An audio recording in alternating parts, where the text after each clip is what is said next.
성경은 하나님의 성령에 감동된 사람들을 통해 기록되었습니다. 그들은 과학자도 아니고 천체나 자연세계에 대해 공부한 사람들도 아니었습니다. 그런데도 그들이 성경에 기록한 말씀들을 살펴보면 현대 과학이 이제야 겨우 밝혀내고 있는 비밀들을 이미 몇천 년 전에 기록해 놓았다는 것입니다. 그렇다면 성경책은 고대인들의 지식에서 나온 것이 아니라 창조주 하나님으로부터 나온 말씀이라 확신할 수 있는 것입니다. 성경 수많은 곳에 하나님이 창조주이심을 선포하고 있습니다. 저와 여러분은 오늘 공기로 가득한 대기권에 살고 있습니다. 여러분의 따스한 안식처인 가정, 아니면 사무실, 학교나 병원, 체육관, 극장, 이 수많은 장소들이 공기로 가득 차 있습니다. 이처럼 우리가 살아가고 있는 공간 전체를 가득 메우고 있는 공기가 있지만 그 공기에 무게가 있다고 생각하는 사람은 없었습니다. 그런데 3,500년 전 기록된 욥기서에 보면 공기에 무게가 있다고 기록되어 있습니다. 욥기 28장 25절에 말씀하고 있습니다. 바람의 무게를 정하시며 물의 분량을 정하시며, 여기서 말하는 바람은 바로 공기를 말하는 것입니다. 하나님께서는 천지를 창조하실 때 공기에도 무게가 있도록 만드셨던 것입니다. 높은 산에 올라갈수록 기압은 낮아지고 반대로 광산 같은 지하 갱도를 들어가면 압력이 높아집니다. 그것은 아래로 내려갈수록 공기 밀도가 높아지기 때문입니다. 저기압 때는 공기가 상승하고 고기압 때는 공기가 내려옵니다. 그래서 사람들이 구름이 많이 끼고 비가 많이 오는 저기압권에 살면 병도 더 많아지고 병원을 더 찾아가게 되는 것입니다. 고기압권의 따뜻한 기후에 살아야 병도 덜 걸리고 건강할 수 있는 것입니다. 이처럼 공기에 무게가 있다는 것을 과학이 밝혀낸 지는 불과 380년뿐이 되지 않습니다. 이탈리아의 토리첼리가 1640년 공기의 무게를 재는 압력계를 처음 제작해 공기에도 무게가 있다는 것을 증명했던 것입니다. 또 3,500년 전에 기록된 성경의 우주론은 지구가 둥글고 그 지구는 우주 공간에 떠 있다고 기록해 놓았습니다. 얼마나 정확하고 대단한 기록인지 모릅니다. 각 나라와 종교에는 그들이 생각하는 우주론이 있습니다. 고대 인도인들은 지구가 엄청나게 큰 코브라 위에 거북이가 올라타 있다고 생각했습니다. 그 위에는 3마리의 코끼리가 인도를 중심으로 바다에 둘러싸인 원반 모양의 대륙을 떠받치고 있다고 생각했습니다. 그리고 다시 그 위를 4마리의 코끼리가 올라타 있고 그 위는 태양, 달, 그리고 별들이 돌고 있고 그 맨 위에는 신의 존재가 있을 것이라 상상했던 것입니다. 고대 그리스인들은 땅은 평평하고 하늘은 아치형으로 되어 있으며 땅 아래에는 지하세계가 있다고 생각했었습니다. 또한 일본 사람들의 우주론은 물고기 위에 지구가 올라가 있을 것이라 추측했던 것입니다. 불교에서는 동서남북으로 4개의 대륙이 있는데 그중 하나인 선부주가 우리들이 살고 있는 곳이라 했고 지하엔 지옥의 세계가 있다고 생각했습니다. 그리고 수미산 주위에 별들과 달이 있다고 했습니다.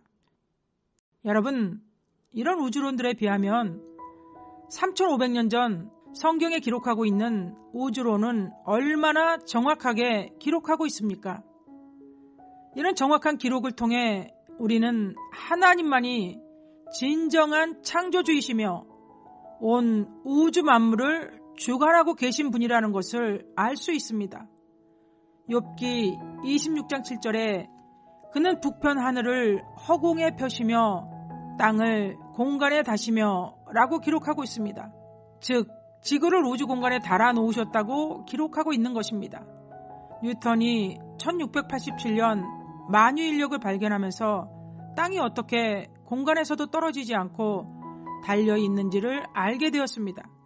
그런데 욥은 뉴턴보다 1813년 이전에 성령의 감동으로 지구가 우주 공간에 떠 있다는 사실을 성경에 기록하였던 것입니다. 지금 과학자들은 지구가 만유인력 때문에 공중에 떠 있다는 것을 발견했지만 만유인력의 실체가 무엇인지 알지 못하고 있습니다. 그러나 성경은 만유인력의 실체가 어디서 나오는지 기록해 주시고 있습니다. 지금으로부터 1900년 전에 기록된 히브리서 1장 3절에 보면 예수님은 하나님의 영광의 광채시요 그 본체의 형상이라 그의 능력의 말씀으로 만물을 붙드시며 이렇게 기록하고 있습니다.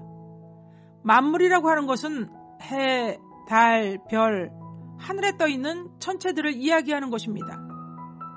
우주 공간에 있는 모든 천체를 붙들고 유지하는 그 힘은 바로 하나님의 말씀이라고 분명히 기록해 주시고 있습니다. 여러분 놀랍지 않습니까?